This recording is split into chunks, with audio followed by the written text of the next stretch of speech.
अस्सलाम वालेकुम नाज़रीन, मैं हूं साजिद महमूद और आप देख रहे हैं ENN-TV।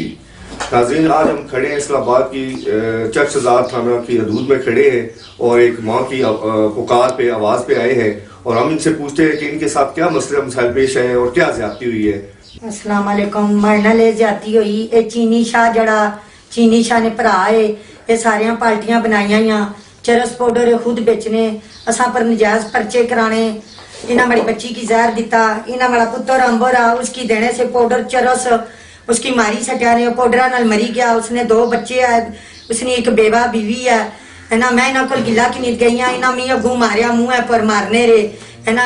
ये राती लोगों की दरवाजे चोट लगी है जरा दिखाइएगा।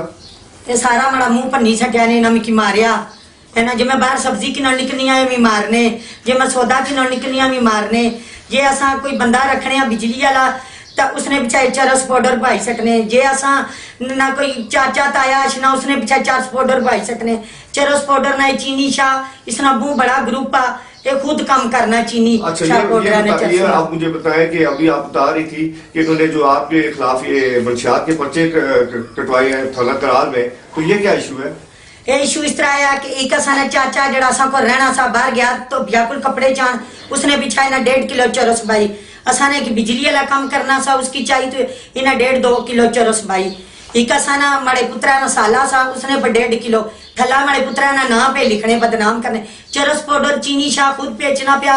एक नदीम बंदा इसने ना रलिया नकलीयत कड़ी रखी इस नकली उस वर्दी रखी ताना जी पुलिस इथू जाना बनिया की थाने छोड़ना थाने करा ली चखजादी असा गशने असा ठुडे मारने असा नी सुनाई को नहीं दो थाने इसने ना रले चीनी शाह नाल मंत्री किन्ने खुद चरस पाउडर पे बकवाने असा नी किसा जाई सुनाई नहीं सारा मारी तो मारा मुंह भन्नी सकिया ने।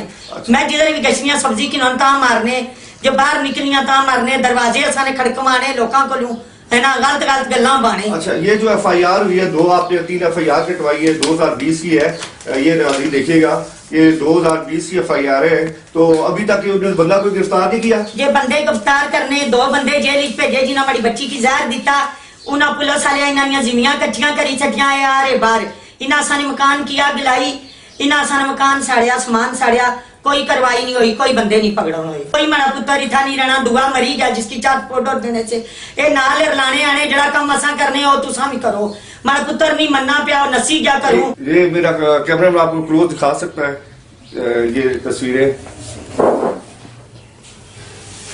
और अब आप किससे अपील करना चाह रही हैं आप?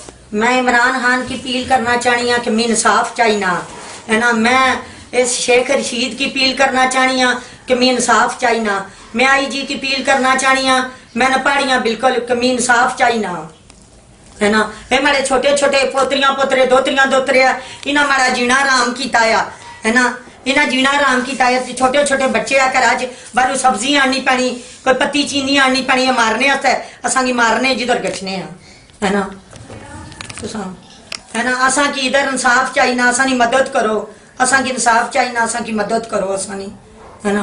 इन्होंने बंदियां असा ने जीना आराम किया।